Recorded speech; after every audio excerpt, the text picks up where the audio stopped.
ಭಾಗ್ಯಲಕ್ಷ್ಮಿ ಬಾರಮ್ಮ.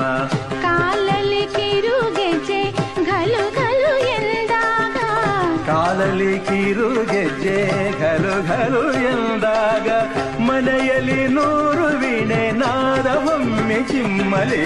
ಲಕ್ಷ್ಮೀ ಬಾರಮ್ಮ, ಭಾಗ್ಯಲಕ್ಷ್ಮಿ ಬಾರಮ್ಮ, ಬೆಳಗನು ಮನೆಯನ್ನು ಸಿರಿದೇವಿಯೇ.